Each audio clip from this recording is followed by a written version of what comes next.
সম্মানিত নায়েবে আমির, বিশিষ্ট আলেমে দ্বীন জনাব হযরত মাওলানা মুফতি হাবিবুল্লাহ হুজুর সাহেব, আপনাদের মধ্যে আমাদের মধ্যে উপস্থিত হয়েছেন বাংলাদেশ জামাত ইসলামী কক্সবাজার সদর উপজেলার সম্মানিত কর্মপরিষদ সদস্য, বিশিষ্ট জননেতা, আপনাদের সুপরিচিত নেতা, জনমন্ডিত জননেতা জনাব শহীদুল ইসলাম বাহাদুর উপস্থিত। আপনাদের সামনে আরো উপস্থিত হবেন বাংলাদেশ জামাত ইসলামী রামু উপজেলার সংগ্রামী মোহতারাম আমির, বিশিষ্ট জননেতা জনাব ফজলুল্লাহ মোহাম্মদ খান। আমাদের মধ্যে উপস্থিত হয়েছেন বাংলাদেশ জামাত ইসলামী রামু উপজেলার সংগ্রামী শেখারি, বিশিষ্ট ছাত্র নেতা জনাব আলম হারুন হিদাই।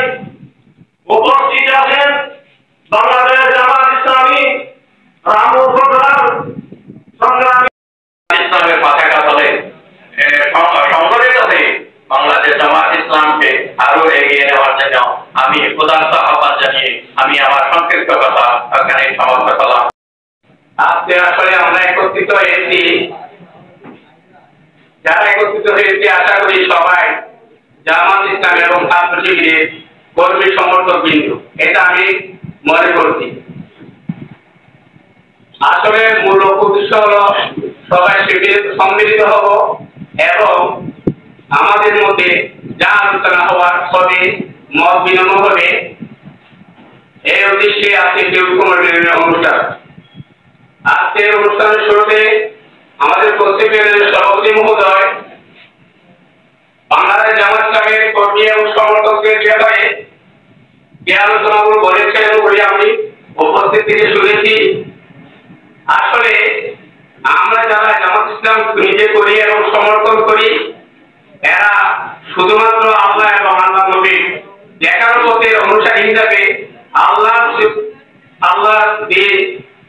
দিন এই জমিনে বাস্তবায়ন করার উদ্দেশ্যে আমরা সবাই এই দলটা করে থাকি। আমরা শুকরিয়া আদায় করি আলহামদুলিল্লাহ। সম্মানিত উপস্থিতি, আজকে শ্রদ্ধার সাথে স্মরণ করছি সেই সকল শহীদদেরকে, যে সমস্ত ইসলাম প্রিয় আমাদের সম্মানিত অভিভাবক আমিরে জামাত মাওলানা ফকির আহমদ নিজামী, আলী আহসান মোহাম্মদ মুজাহিদ সহ আসুন আমাদের রাজনৈতিক প্রধান নেতাদেরকে নির্মমভাবে হত্যা করা হয়েছিল। আজকে তাদের রূহ আত্মার মাগফিরাত কামনা করে আমি দুটি কথা দিয়ে যাচ্ছি। সম্মানিত উপস্থিতি, আজকে বাংলাদেশে আমরা অনেক প্রেক্ষাপটে আমরা কাজ করে যাচ্ছি। যারা দিনের পক্ষে কথা বলেন তাদেরকে বিভিন্নভাবে ষড়যন্ত্রের শিকার হতে হচ্ছে, বিভিন্ন মিথ্যা মামলা জড়িত হতে হচ্ছে। আমরা যারা মুসলমান, আমরা আমাদের দায়িত্ব পালনের জন্য আমরা একজন ইসলাম প্রিয় তৌহিদি জনতার কর্মী হিসাবে আমাদের নৈতিক দায়িত্ব আমাদেরকে পালন করতে হবে। আমরা যদি সত্যিকার অর্থে ইসলামের কাজ না করি, কোরআন এবং হাদিসের অনুযায়ী আমাদের জীবনকে যদি পরিচালনা করি। পক্ষ থেকে ঈদ মোবারক জানাচ্ছি। সবাই ভাইরা, এই ধর্মীয় অনুষ্ঠান সকলেই সফলতা বয়ে আনবে। উপস্থিতি আল্লাহ রাব্বুল আলামিন বলছেন, কুলিল্লা সালাতি ওয়া নুসুকি ওয়া মাহইয়াই ওয়া মামাতি লিল্লাহি রাব্বিল আলামিন। কুলিল্লা সালাতি, হে রাসূল বলুন, আমার নামাজ, ওয়া নুসুকি আমার কুরবানি, ওয়া মাহইয়াই ওয়া মামাতি লিল্লাহি রাব্বিল আলামিন। আমার জীবন, আমার মরণ একমাত্র আল্লাহর জন্যই নির্ধারিত। আল্লাহ তাআলা কোরআনে বলেছেন, ওয়া বিসমি রাব্বিকাল্লাযী খালাকাল ইনসানা মিন আলাক। আল্লাহ বলেছেন, বড় তোমার প্রভুর নামে যিনি তোমাকে সৃষ্টি করেছেন। বাংলাদেশ ইসলামী ছাত্র শিবির এমন একটি যুদ্ধ নেতৃত্ব তৈরি করতে চায় যিনি আল্লাহকে চিনতে পারেন, যিনি আল্লাহকে জেনে বুঝে নিজের রবের উপরে ইস্তেকামত থেকে নিজের অভিভাবক, নিজের সমাজ, নিজের পরিবার, নিজের রাষ্ট্রকে সর্বস্তরে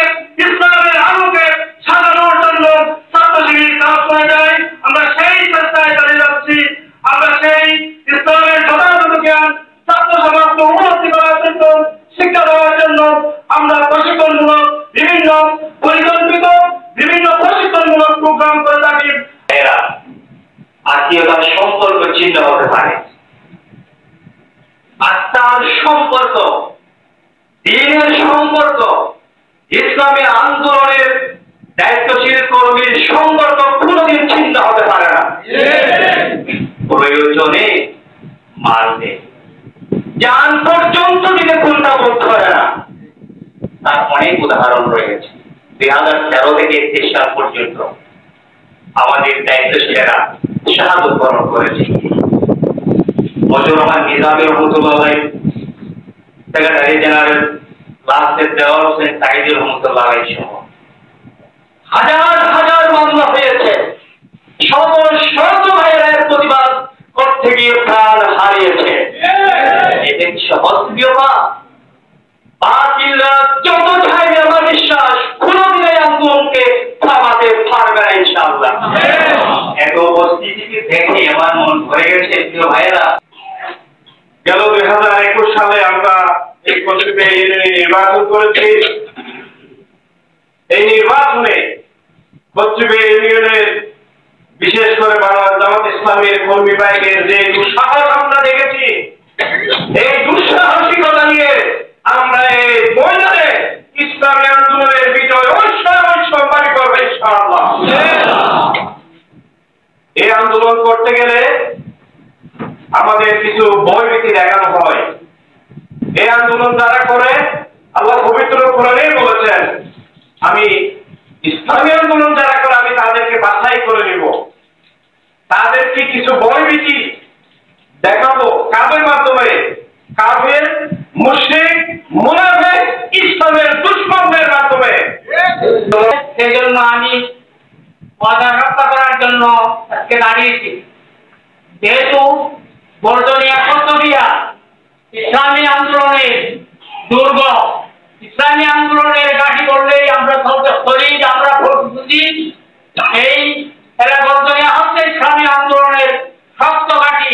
এই ঘাঁটিকে রক্ষা করার জন্য আমাদেরকে কি করতে হবে? আমাদেরকে সব জায়গায় দাওয়াত ও তাবলীগের কাজ করতে হবে। ওয়ালাইকুম ওয়ারাহমাতুল্লাহি ওয়া বারাকাতুহু। এই পবিত্র কোরবানের পরে আজকে আমরা এখানে মিলিত হয়েছি। এরকম কোরবানি ইব্রাহিম আলাইহিস সালাম আমাদের জন্য পেশ করেছেন, আমরা সকলেই জানি।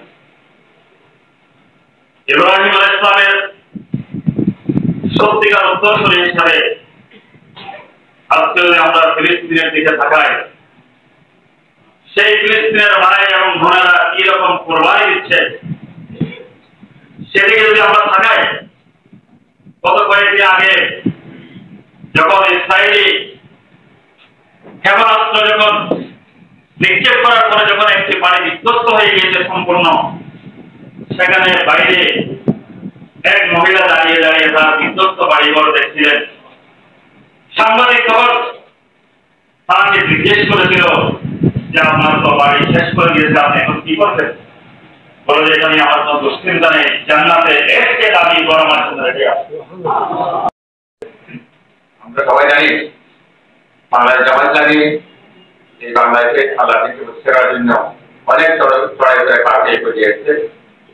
বিগত 2017 সালে জামাত ইসলামী তার 30 সালে একটা ভিশন প্রকাশ করেছে। এই ভিশনের মতো হচ্ছে কি মানবতার সেবা, রাষ্ট্র পরিচালনার যোগ্যতা অর্জন এবং আল্লাহ সন্তুষ্টি অর্জন। এই জামাত ইসলামী আল্লাহ সন্তুষ্টি অর্জন করার জন্যই এই দেশে আন্দোলন করেছে এবং এই দেশে আমাদের 3 দফা দাওয়াত, 4 দফা কর্মসূচি নিয়ে আমরা কাজ করে আছি এবং আমরা প্রতিদিন আমাদের দাওয়াত কোথাও না কোথাও মানে আমাদের দাওয়াত দিয়ে প্রতিযোগিতা আছে। আপনারা জানেন বর্তমান বাংলাদেশ অত্যন্ত গভীর একটা হাতের প্রতি দাঁড়িয়ে আছে। যে দেশে এই দেশে যোগ্যতার কোনো অভাব নাই। এখানে মাস্টার ডিগ্রি, পিএইচডি, ইঞ্জিনিয়ার, আপনার কি বলে ডক্টর, অনেক লোক আছে, কিন্তু যে সমস্যাটা বাংলাদেশের পুরোপুরি আছে সেটা হচ্ছে কি নৈতিক বিপর্যয়তা, আপনার বলে নৈতিকহীনতা, ভোট দুর্নীতি। আপনারা একটু চিন্তা করেন এই বাংলাদেশকে যে পরিচালনা করতে বর্তমান সরকার, যেগুলো সরকার আছে, এই বাংলাদেশের দুইটা দিক আছে, একটা বহির্দিক, একটা অভ্যন্তরীণ দিক। বহির্দিকটা আমাদের প্রতিরক্ষা ইসলামী এমন একটি সংগঠন, এমন একটি আন্দোলনের নাম, যে সংগঠন তার সর্বোচ্চ নেতৃত্বকে ব্রিজ যারা রাস্তায় তাদের রক্ত ঢেলে দেওয়ার মতো, ফাঁসির মঞ্চে তাদের জীবন দেওয়ার মতো ঘটনা এই জামাত ইসলামী একমাত্র ইতিহাস ঘটনা করেছে বাংলার জমিনে। আমি যখন আব্দুল কাদের মোল্লা ভাইয়ের ফাঁসি হয়ে গেল, আজকের বিএনপি চট্টগ্রাম মহানগরীর সভাপতি ডাক্তার সারদ আমাকে বললেন, হাসান এটা কি দেখলাম? আমি বললাম, আপনি কি দেখছেন এখানে? আপনাকে যদি দেখতে হয় সাহাবায়ে কেরামদের জীবন দিকে তাকাতে হবে, আপনাকে যদি এই জিনিসটা বুঝতে হয় ইসলামিক ব্যক্তিদের দিকে তাকাতে হবে। সম্মানীয় ভাইরা, জামাত ইসলামী হচ্ছে খাই, এটা হচ্ছে জামাত ইসলামী। আলাইকুম ওয়া রাহমাতুল্লাহি ওয়া বারাকাতুহু। আল্লাহ সুবহানাহু দরবারে শুকরিয়া জ্ঞাপন করছি, সেই সাথে প্রিয় নবী মুহাম্মদ রাসূলুল্লাহ সাল্লাল্লাহু আলাইহি ওয়াসাল্লামের প্রতি দরুদ এবং সালাম পেশ করে সমস্ত সহায় আল্লাহর মাগফিরাত কামনা করে আমি আজকের এই ঈদ অনুষ্ঠানে সকলকে ঈদের শুভেচ্ছা জানাচ্ছি। ঈদ মোবারক। উপস্থিত বিভিন্ন স্তরের দায়িত্বশীল মুরব্বিয়ানে কেরাম, উলামায়ে ইরফান এবং সর্বস্তরের প্রান্তীয় কর্মী ভাইরা, আসসালামু আলাইকুম ওয়া রাহমাতুল্লাহি ওয়া বারাকাতুহু।